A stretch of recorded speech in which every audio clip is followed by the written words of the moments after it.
joined today by Treydonte Hill, who at the college levels played for Mount San Antonio, Western New Mexico, and Tabor College Yes, Tabor. before moving into Fan Control Football League. Was a wide receiver for the Glacier Boys. I ran an insane 4.2 40-yard dash, making him the Yes. fastest player in the Fan Control Football League, and had several camp invites, and I think is currently based in Germany. So we Yes. want to delve all into that international experience.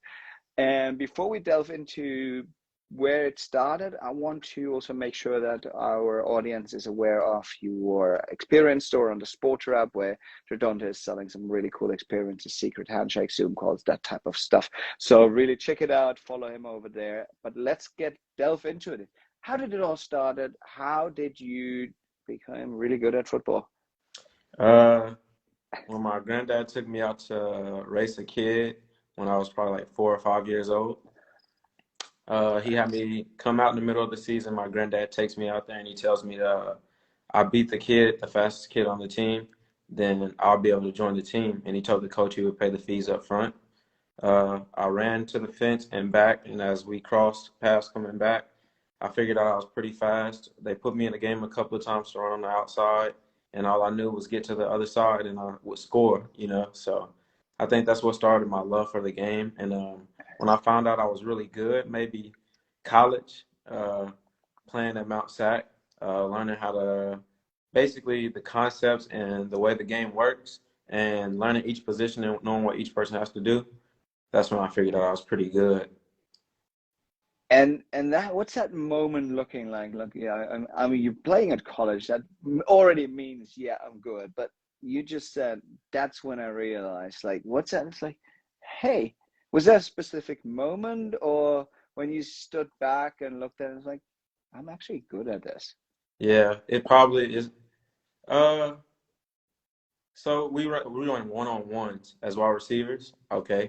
so when we run one-on-ones, it was just one day of practice because we had like the best defense basically too, and every route it was a good route catch, good route catch, good route catch, and some of these guys went to Arizona State, Fresno State. Like a lot of our guys had Division I offers, Nevada, and that's when I realized, man, if I'm out here competing with these dudes and doing those guys like that, then maybe I got a shot at the next level.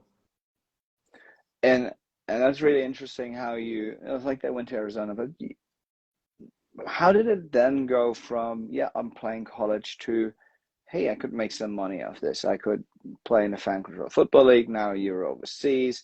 Where did that progress come into? Did you have an agent helping you? How did that go? I was basically my own agent. When I came out of college from Tabor, I figured that I'd create a Twitter and start posting my highlight film and doing things like that. And it kind of worked out for me. It kind of didn't. I got with an agent named Ferran Sports, and Ramiro Ferran is his name. And he helped me get to the Tucson Sugar Skulls after I had ran a fast 40 at the ANC Combine. And the ANC Combine helped me get into the XFL after that. And I think that's where my career actually took off, is when I got in the XFL and made the catch over the shoulder and blew the kiss at the camera. That was like kind of went viral, and that was something that was crazy for me, and I did really well that day. And then as far as Fan Control Football League, they had called me up after I got into a bad wreck, and they asked me to come out and try out and show my skills and stuff like that. And then the same coach from the ANC Combine called and said that he would be coaching and he would like me to come out and show my skills, John Jenkins. So I took that opportunity, and I got healthy. I went and ran. I ran the fastest time ever. I was kind of surprised. I knew I would run fast, but I didn't know I was going to run as fast as I did with the 4.24 and the 4.26. I had no idea. And then I did very well that day, and they signed me. And then as far as the FCF progress, after 2 years in there, I got injured. I messed my right toe up, and after that, it would like not get better. It was getting better progressively, and then I finally got it to get a little bit better. I tried out for the XFL Combine, and then right after the Dino from Germany here at the Krefeld Ravens, me and him had talked. I got in contact with him, He said he needed a running back. I told him, man, I'll come in and contribute wherever you want me to play at. I can play running back, receiver. And I came in the first day of practice, and he kept asking me to run faster. He's like, I want to see you run full speed. And I'm like, jet lag, calm down, I'll get you. And then in the game, because we had a game immediately that week, and in the game, I took off 5 touchdowns, one return, one receiving, and 3 rushing. So, Damn. yeah, it's been a great experience out here, learning languages, learning how to basically speak and talk to people around here. And everybody here has been very welcoming. I appreciate the experience and everything that I've been through here. How long have you been in Germany now? It was a month, like on the 5th of this month, it was a month. Okay. So any German you want to share right now? Okay, so like, hello, ich bin Trey, wie geht's? You answer that like good, saying good. Mir, mir geht's Guten gut. Morgen, guten Appetit. Yeah, I've learned a couple of things. All right. No, that's awesome. I'm originally German from the Heidelberg area, south of Frankfurt. So Okay. uh, it's really nice to see a lot of talent coming to Germany and rejuvenate the league. Yeah, the culture. Um, Definitely. So it's really interesting. Now you've played college, you played XFL, you played fan controlled, you've played Germany. What are the difference? What would you say is the most unique part, or what's the biggest difference in terms of style, in terms of playing, coaching, anything that comes to mind where like, hey, this is so different here versus there? As far as coaching, I feel like you can infinitely learn from a number of coaches. I have many great coaches. Uh, the indoor game is very much quicker than the outdoor game is. Everybody likes to be outdoors because it's a little more free, a lot more room. Maybe defensive players might like to be indoors because they can hit you. So I think that the difference is maybe the speed of the game. So maybe the speed of the game is a little different, like I said, from the indoor and outdoor.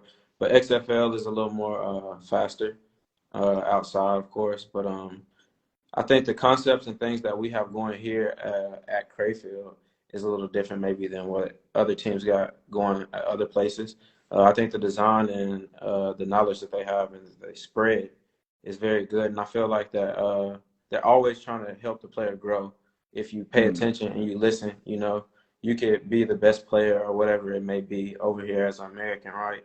But some people think that they're already better than what you could be told, but it's better coaching over here. Like the little things, they always coach the little things, and then I make the big things happen. That's interesting. Yeah, I agree that it's the working on yourself on a daily basis and taking as much in as you can from, well, any coach in a way, any different style. How long are you gonna be over in Europe? Is that a longer term gig? You enjoying Germany? What's that culture? How's that culture been, and how are you enjoying that so far? I've been enjoying it, and I signed a 2-year contract, so I'll be here for another year. And I don't know if I'm going back in October or not, or what's going on right now, but I think that's the plan. And I think, like I said, I could learn a lot from here. And the team that I'm playing for, they haven't lost in 5 years. So like, yeah. So and they move up every year, and they moved up from the bottom to the midway point. Now they're crossing the midway point, and I think I could help them come back, get past the midway point, and everybody's been friendly here. Even right now, I stay with a man named Jimmy. He's really nice, and he communicates with me in English, and he teaches me German words. I train kids out here, and that's fun. Okay. It's a kid I think out here is better than a lot of Americans. So Okay. So you're starting your own agency now? something like that, maybe. Okay. No, I think there's definitely some talent in Germany. We see some comments in here in the on the live sessions, people looking for a Flash jersey, and you got any thoughts of dropping your own merchandise line? Maybe it's a possibility. It's a possibility. It's the Flash. I guess that would be a pretty good fit. Now, I do have a question. We have a segment we call Pro Advice.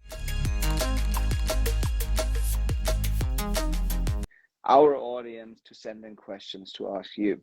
The first question is, I'm having trouble getting mentally prepared for a game. It's affecting my performance. I'm always really nervous. You got any advice on cooling your nerves? I think it all begins with your training. If you train hard and you know what you're supposed to do, you're in your playbook, the mental nerves should take care of themselves. I think some people should have butterflies when they go out. It's natural to the game. And I don't think that's a bad thing to necessarily be nervous. It's about how you perform when you go out there. So just take hold of those nerves instead of trying to overcome them, because the moment you're looking for is eventually going to come. You're playing. It'll all come together. You just got to follow through with what you've been coached, what you've learned, what you worked on, all those type of things. So it's all about preparation and then following through with the preparation. Okay. If it only was that easy for everyone. Yeah. The second submission from Pro Advice reads, I have always been one of the better players on my high school team, but I'm really nervous about the leap to go play college. I don't know if I'll be able to compete at that level. Any advice on that transition? From high school to college, I think, like I said, the only thing that changes is the speed of the game. So if you fear or are scared of doing that and scared of moving forward towards that, then maybe you're not ready for it, you know. But if you have the thrill and the excitement of it and want to see where you want to go, then it's obviously for you and you should try it. But I wouldn't advise anyone to necessarily just leap into it if they don't think they could do it, because the game is tough. Head-to-head contact with concussions and trauma, you know, you need to bring for the rest of your life, you know. So, like, it's things like that that also comes into going from the high school to college level. But if you think that you could do it and you believe in yourself, then you could do it. It's nothing to it, really. All right. You have a good point here, as in, if you're scared of that leap, maybe it's not the right move right now. Yeah. So I can see that, but as you said, hopefully people are finding confidence in their ability. Now, you just mentioned something that I think is really interesting. We have a lot of discussion around more lately, right? It's the hard hits. It's the head-on-head. It's the concussions aspect. As a wide receiver, I would assume you're getting hit pretty hard every now and then. Yeah. How do you deal with that if there is like a 300-pound human train running you over? Because I mean, that's how it looks like. Yeah. At running back, you have to deal with that. At wide receiver, less. Okay. At running back, you maybe for me, I think it's more about knowing the game and knowing when to lay down or catch the ball and make a move. Of course, always take a hit if you got to take a hit for the ball. You know what I'm saying? Unless it's one of those where you can't catch it. But all the catchable ones, I think you take a hit for those. That's just my philosophy on why you play the game. But I think it's all about the knowledge of knowing to get out of bounds and when to stay in the bounds. You know, as you grow and go through high school, it's easier. When you get to the professional level, you got to realize that your body is an investment.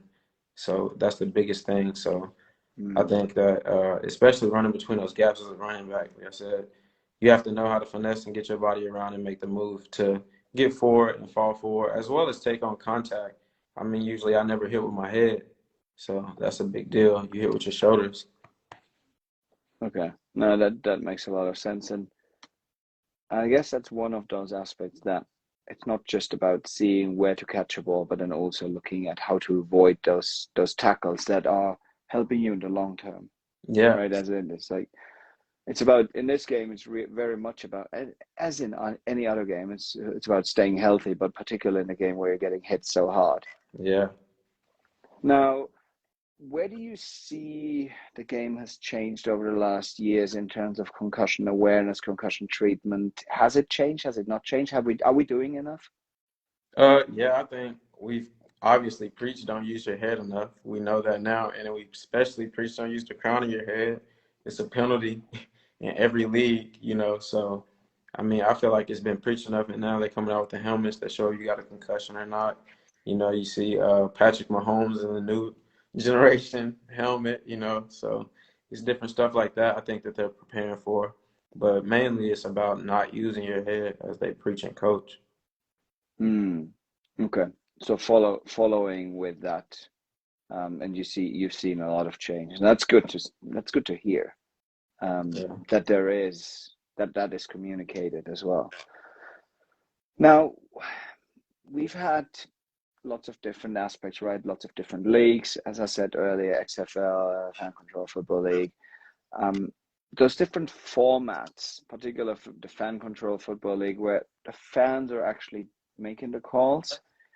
How does that sit with an athlete who's like, actually, I know the call much better than what the fans want, but the fans actually ultimately have the power, so to speak, in that situation. How do you feel about that? I think it was cool because we got to do fan interaction. But as far as calling the plays, uh, they have like group chats where you could talk to the fans on I forget what the app is called, but you could go in there and talk to the fans on there. And usually most of the fans are in one or two group chats, and you talk to them, so they call the right plays and use the right players. And those are the teams that usually win. That's just how it goes. But I think it's cool, honestly. Yeah. I think it's no different. I can say this. I think it's no different from a coach calling the play. They're the coaches, but obviously with the coach, you've been with that coach and he knows who you are and what you can do and certain things like that. But with the fans, they get a chance to watch you and all that type of stuff. So it's just about going out there and executing. Okay. No, I could see that. Now we've seen the XFL maybe make it a comeback, maybe not. We're not sure. Lots of new leagues emerging, and which provides opportunities for players to showcase themselves. And as you said, you had that catch. You said you blew that is your moment, that your moment of obviously not the last Yeah. moment of fame, but certainly one of those moments of fame that provide opportunity for players who maybe weren't drafted but still have a lot of potential for the game. Where do you see the growth of the sport, particularly international? Now you are in Germany right now, but where do you see potential in that area? I see a lot of potential in that area. Like I said before, there's kids over here that probably can compete over there, and hopefully I can help them get the opportunity uh, over there in the States. And I just think, like I said, the culture over here and the culture in the States, it's a lot of similarities in those, you know what I'm saying? So it's obviously heading in the right direction. As far as all the leagues, I think that's good too because it's always expanding and giving more people opportunity, like you said. And you find diamonds in the rough, like Cavante Turpin, obviously played in the Fan Control Football League, signed with Dallas now for 3 years. You see people work hard, like James Harden. You know, I'm one of his biggest fans. You know, he worked so hard, and I know the feeling of working hard as he did. But as I got injured, it takes time to get back to that type of grind. But obviously, just race Terrell Owens, Andrew Jamil, you know, Glacier Boy, Phenom, you know. So it's just like a lot of people that I've also played with. KD Cannon, obviously played at Baylor. It's just people that you run into and you see the growth of the game, and here it comes at the XFL coming back to give those guys another opportunity to show what they could do, and not only that, but pay them well enough than what a regular minimum job would, you know. So No, I can see that. And as you said, there is lots of really good examples of those who've been able to showcase themselves and to break into the NFL and some other leagues, right? Having opportunities abroad. Um, Germany, I know, is one of those countries that has been like, there's a massive NFL boom, and it has, like, football in general has been still prominent across Europe around that, like American football. When the European League folded, was it NFL Europe? Yeah, When that folded, that in the end it was just only German teams and maybe Amsterdam or something like that. right. So there's definitely quite a lot of fandom. Do the German fans interact differently to American fans? Uh, hmm. Let me think. Yes, I would say yes. I think the soccer games are the equivalent of what American fans kind of are. And some stadiums are more controlled, like the Tennessee Titans stadiums. But obviously, when the Raiders were in Oakland, like Oakland was pretty crazy, you know. So I think that the fans react different. But we got actually two of our biggest games coming up this week, and it's going to be a big crowd, like 2,000 or something, and it's in this stadium with a lot of echo. So I'll actually be able to answer that question very well after this. All right, we'll have to do a little follow up then Yeah. on the atmosphere during those games. What's your prediction? Can you do predictions? Is that code, or is that against? Is that You like a can't betting bet on the violation? game. No, yeah, you You can't can't, bet but on you the can game. predict. Can Yeah, you predict? I predict What's the result going to look like? how bad are we going to beat them? Yeah, that's what I Yeah, was asking. yeah, that answers your question. All right. So you do have a lot of confidence in not just the defense and but also in your own ability and Yeah. in the offense of the team. Oh yeah, the whole team. How many touchdowns are you gonna have? Maybe 4 this week.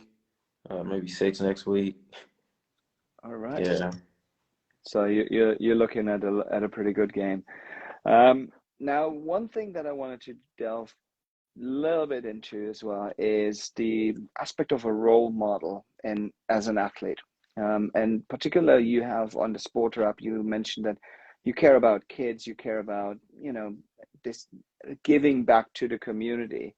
So what's that look like for you in terms of, did you have role models when you grew up? Who did you follow and how did they impact you? And how do you see yourself? Uh, yeah, I think I'm very much so a role model. Starting here in Germany, we have kids like I said, Ben, probably at his age, one of the best receivers I've seen move around, especially over here in Germany, and do the things that he does. And then in America, we have Corey Davis and like Donovan English, and just a bunch of kids that cultivate Jeremiah. Just being a role model for those guys and showing those guys that there's always more and you can always reach further. And that's a big thing for me is believing in yourself. And I coach that.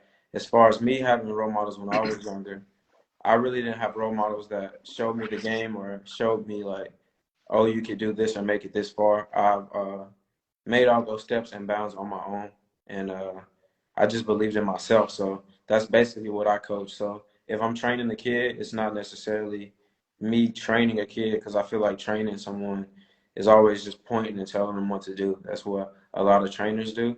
And I've met a few good trainers recently before I left for America, really good trainers. But a lot of the time, people can't do the things that they tell you to do. They can for examples or for a video or for the duration that they make you do it and things like that. You know, sometimes it's not even capable for themselves. So I take the kid and I show them exactly what I do and my philosophy directly on. And then I also tell the kid the things that I've been through and how I did it and what made me get there because I didn't have a role model.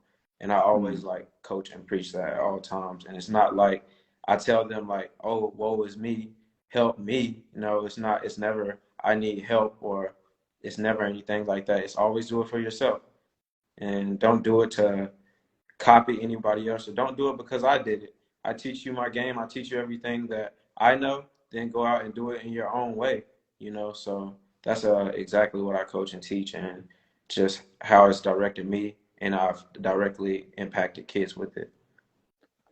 And I think that's a really good approach, to guide people towards their success, and then particularly as you said, I'm showing them exactly how they can do it. Yes. But growing up not having that role model obviously puts people at a disadvantage. So you still getting to where you are is a testament of your, I guess, attitude is one of the biggest aspects that we see. Which leads us to a closing this podcast slowly. One thing I want to follow up and want to ask all athletes in the end is that if there's one thing that they want to give, that they want to tell people, whether it's about themselves or any sort of advice that they have, for the next generation of athletes, what is it that you would pass on?